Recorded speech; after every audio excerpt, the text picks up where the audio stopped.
Welcome to The Source, where we combine the headlines with in-depth conversations with the newsmakers themselves. Today on the program, a looming change in the cabinet. Manili na kaagad ako so para walang paralysis sa flow ng functions. Unimpeded rice imports to curb inflation. Anyone who can afford it and will pay tariffs for rice will be allowed to import rice. And a price cap on common food items. Mas mahal ngayon ang isda kaysa karne. And to think that sabi niyo fish is the part of the staple food ulam. This amid concerns on the president's health and calls for resignation for some of his men. Trade Secretary Ramon Lopez joins us live. And later, ultimate travel goals. The world's most powerful passport can give you that. That's for today's In Focus.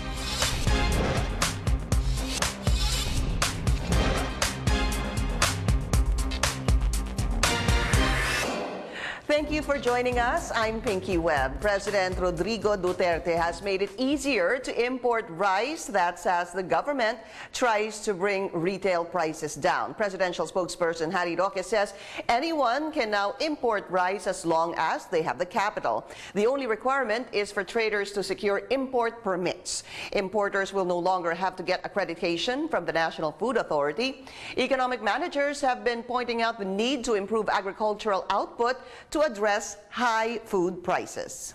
Kasi po ngayon, meron pang accreditation ng importers. Meron pa ngayong dapat order from the NFA Council kung ilan ang iaangkat na bigas. So with this order of the President, wala na pong ganyang mga restrictions. It's a free market now for rice. Wala na accreditation, wala nang permission. Well, of course, they need to procure import permits, no? With the President's directive, the NFA no longer has any say on how much rice should be imported. Anyone who can afford it and will pay tariffs for rice will be allowed to import rice.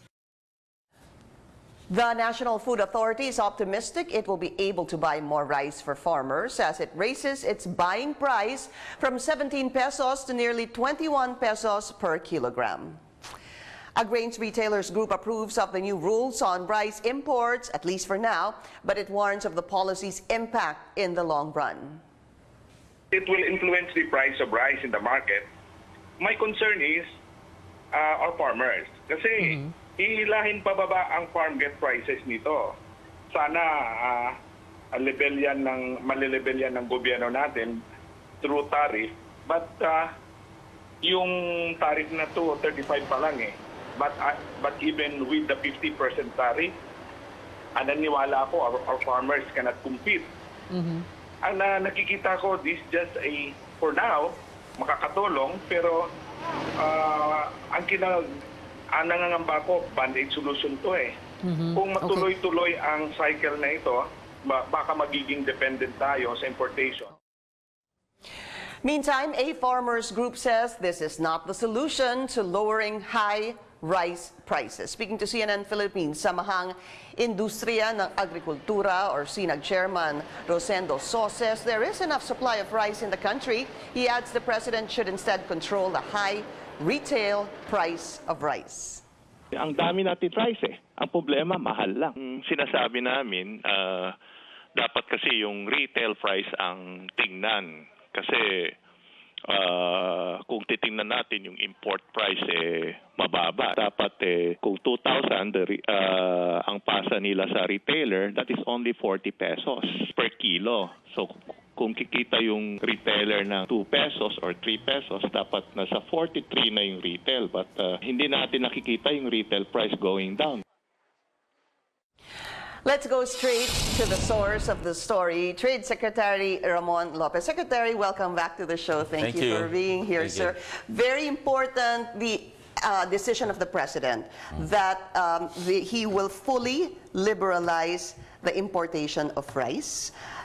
Can we clarify this, sir? Yeah, so that's the policy direction. However, as of now, as of today, there's still the mechanism that all importations will pass through the NFA, getting permit, But I think given that policy direction, what should happen now is that NFA should be more liberal in allowing importers. Basically, so mag-issue pa rin sila ng permit, but any importer should technically be allowed so that we can really meet the demands of many sectors. Because remember, hindi lang po sa retailers, even rice users sa mga quick service, mga fast food, they would like to also buy directly. Yeah.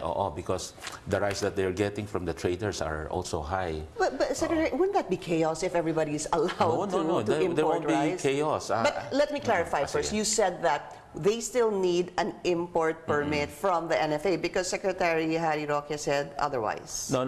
Ang ano lang doon is that that's a policy direction until we amend that law that requires import permit.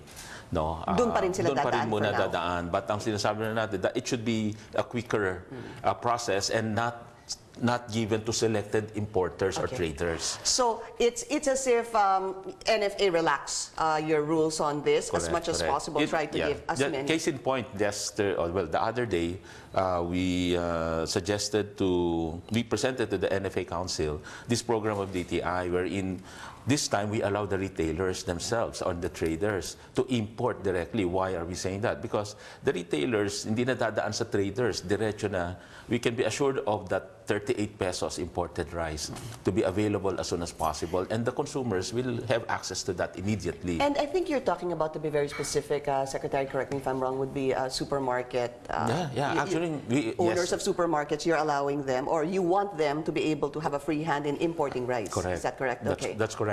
But we're not limiting to them. Yes. We were saying also, even traders who have direct access to retailers, in other words, hindi na dadaan sa maraming traders. Yung traders has an outlet, a retailing outlet. Yeah. Please go ahead as long as you commit to us at 38 peso pricing. It's really taking out the middlemen as much as possible, the ones in between. And liberalizing the scenario. And then making sure that the target price is reached up to the retail. Yeah. Because remember, there is that news there, no, na bakit sa retail mahal pa rin. So that's what we are trying to control now.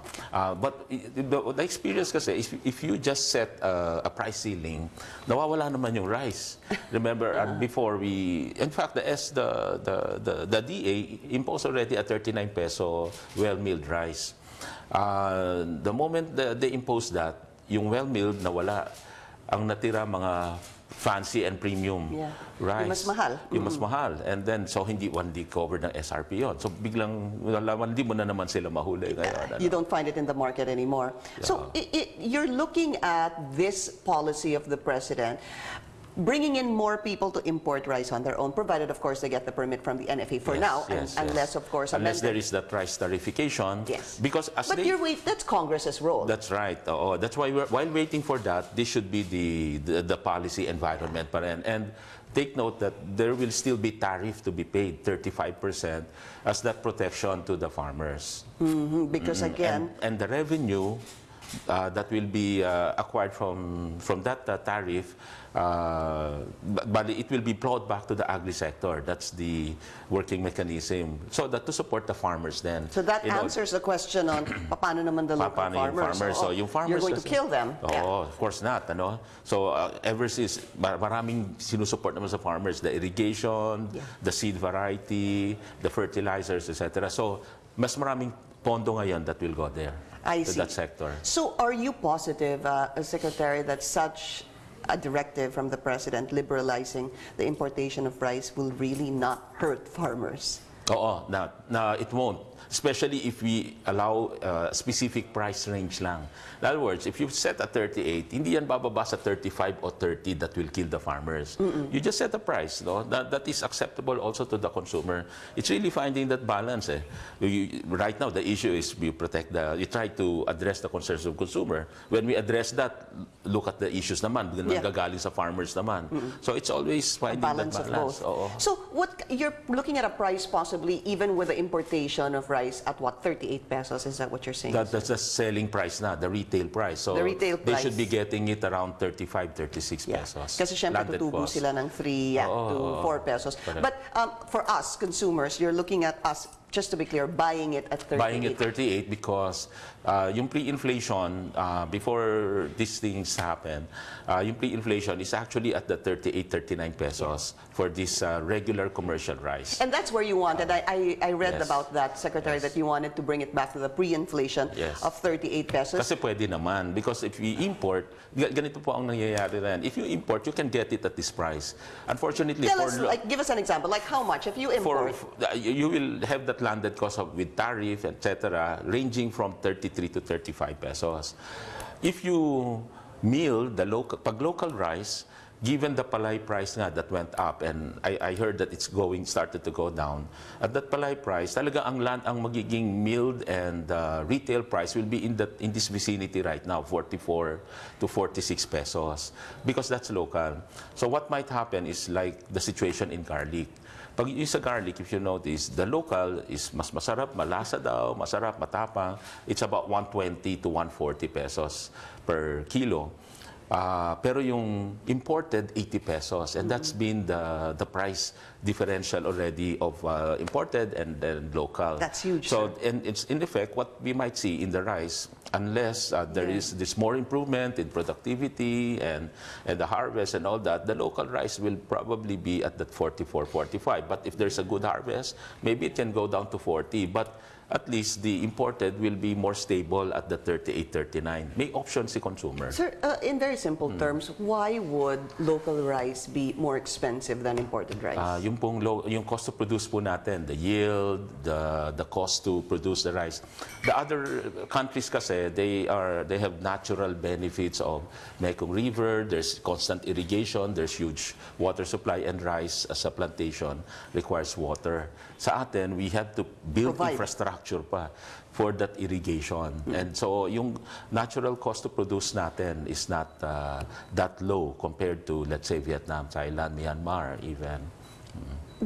Again, liberalizing the importation of rice, sir. Just to be clear about this, was this an order prior to, or this is a little bit amended? Papaano ho ba? Again, waiting for the rice tarification coming from Congress. The rice tarification basically sets the tone of what the policy should be on rice. Yeah.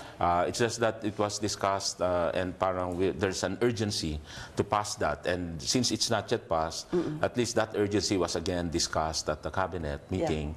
While it's not even passed, the policy, the mindset should be as such then na dapat i-liberalize na, not limited to certain groups of importers. So here's the difference. Allow others. Secretary, I guess the difference really is it's not much from what was already existing, especially with the NFA. The only difference is calling out the NFA to be a little bit more flexible. To open it to more traders. Kasi it's not much in the sense na we are allowing importation naman. Unfortunately, it's for a select group.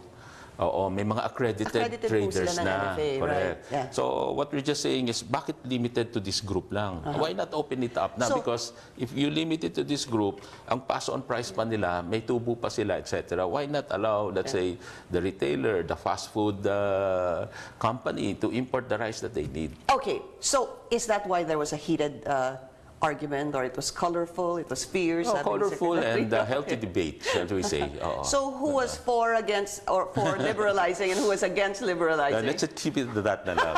Colorful na lang. So I guess definitely there was the side of Secretary Dominguez. Siya yung nag-present nun eh.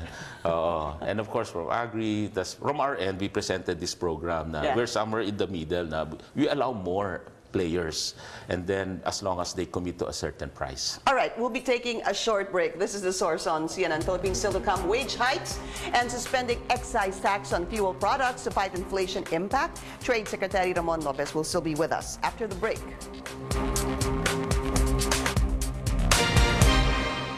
You're watching The Source on CNN Philippines. Our guest today, Trade Secretary Ramon Lopez. Sir, let me clarify this. So everybody knows, well, not everybody, we know that there was a debate. But what was the main opposition to actually liberalizing or not liberalizing the importation of rice? Rice is a sensitive product, both sa consumer part and also the farmers. So in many countries, lalo na mga rice-producing countries, this is what we call the sensitive list of products na hindi mo nililiberalize yan. Kasi everywhere, like we have an FTA, free trade agreement with ASEAN, for example, with other countries. You liberalize everything. In other words, you lower the tariff rates, except these products, kasi sensitive nga to the farmers, you want to protect them. However, what happens, when you protect a sector, there are other sectors affected, just like what we're experiencing now. So, you just again find that balance.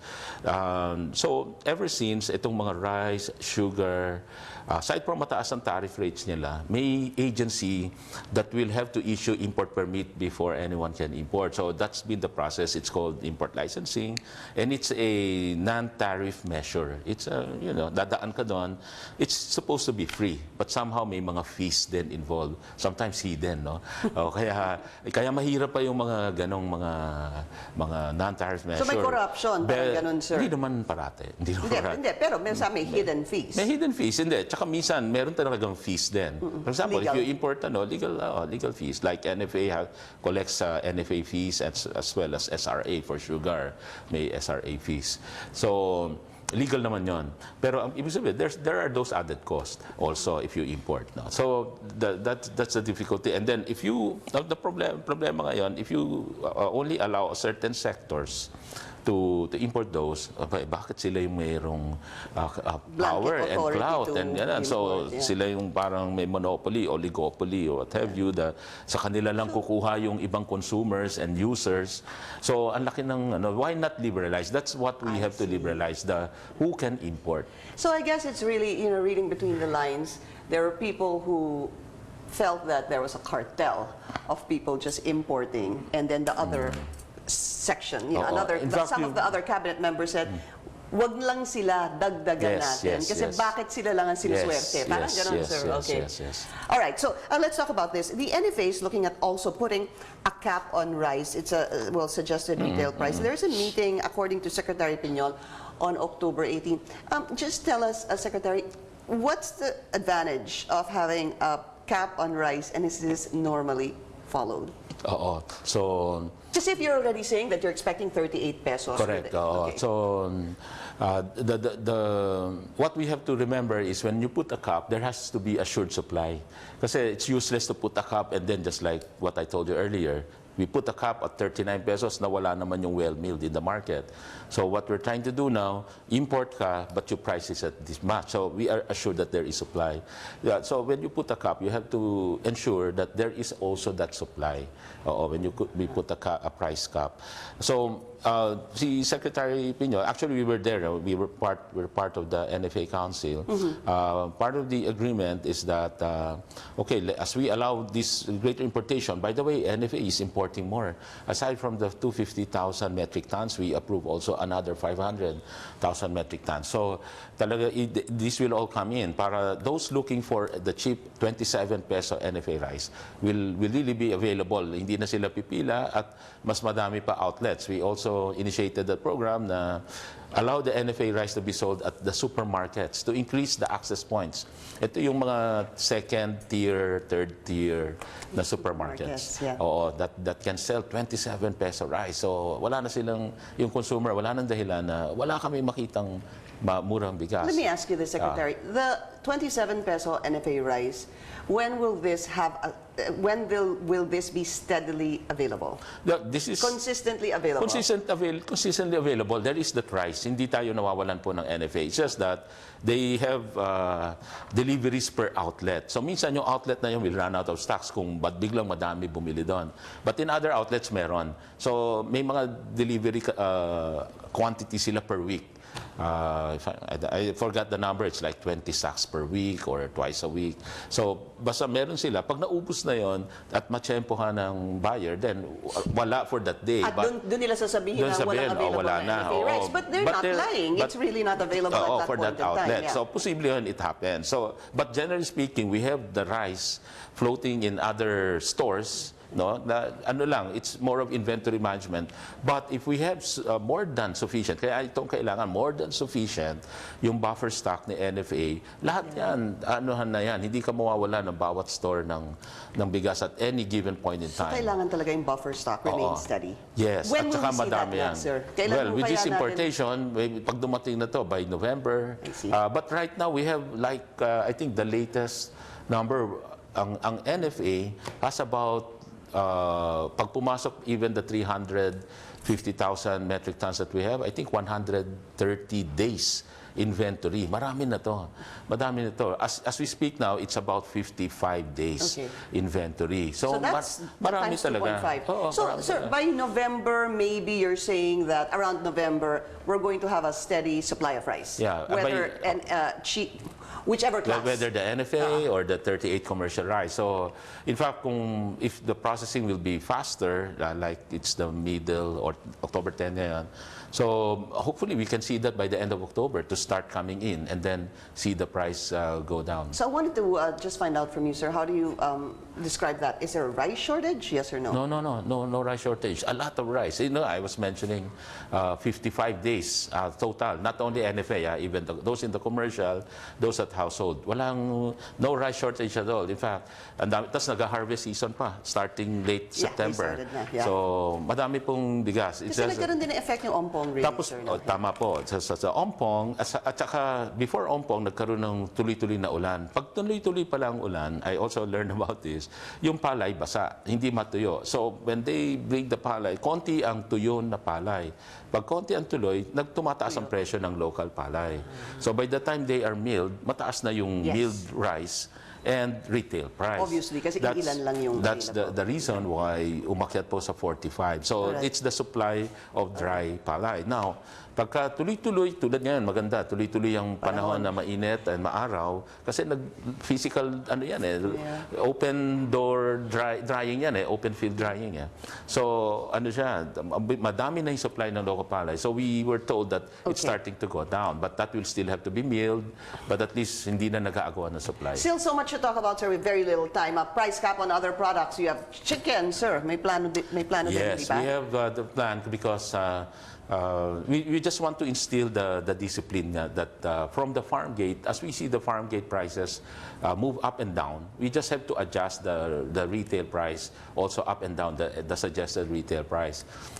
This is really quite an innovation or something new kasi, as you know, the SRP does not apply really to the agri-products. We have been doing that at the trade and in the DTI, mga manufactured products for years, and maganda yung compliance, 100%.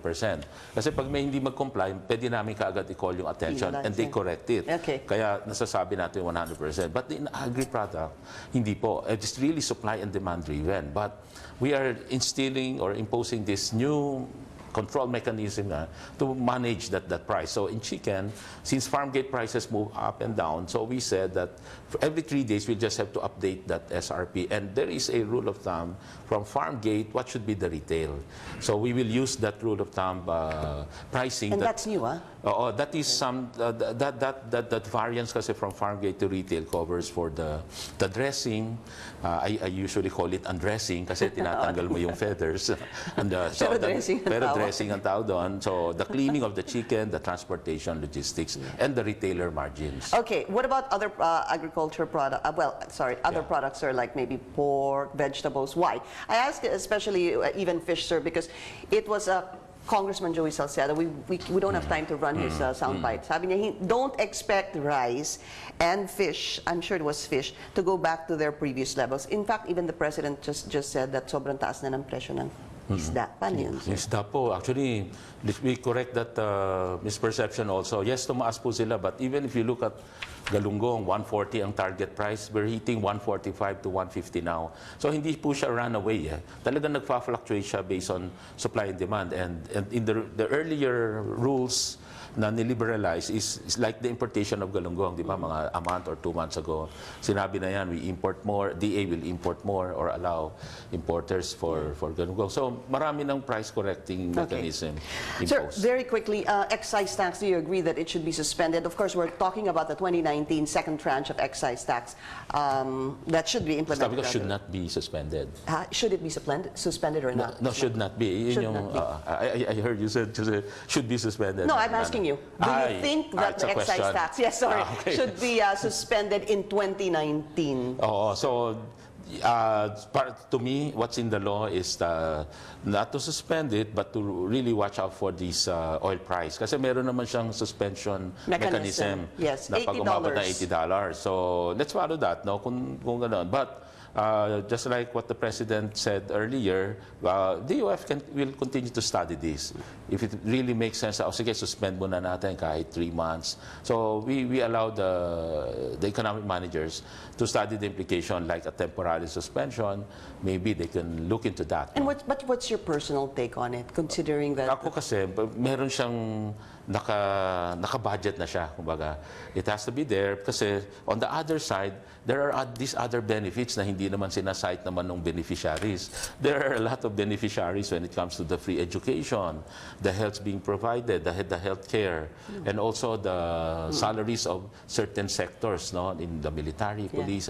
Ang dami na benefit and nakaabang ito doon sa revenue na ma-generate. Yeah, especially from the second tranche Oo. of the last question, trade group is asking you to resign because you have not protected the consumers from profiteering, sir. Ito nga ho, ang dami nga hong ginagawa ng DTI na hindi ko kasi under DTI itong agri sector. So it's really beyond. Let's not be mistaken. It's beyond our control. But we are helping out, doing all possible ways na magawa itong pagdami ng supply para yung price will really go down. We've been checking, monitoring, intensifying monitoring, and even issuing out mga letter of inquiry kasi may due process din yan. You don't just close down. Due process of letter of inquiry as well as a notice of violation before you can really penalize them. And now we strengthen that with the new joint memorandum circular we'll sign with DA. We cannot act alone. This is not our area kasi. We have to always work with DA. Right. So ito, bago rin ito na magjo-join kami para tulungan namin sila pag-monitor at pagsita because we're able to do this in the manufactured products. And as to resigning, anytime, pwede rin ako. But of course, you're not going to do that because, you know, the usual line, so you serve at the pleasure. Bahala ang ating boss, ating presidente. We've run out of time. Sorry about that, but Secretary, maraming salamat po sa inyong Thank you oras. po. Thank you so much. Thank you, Secretary Ramon Lopez. This is The Source on CNN Philippines. We'll be right back.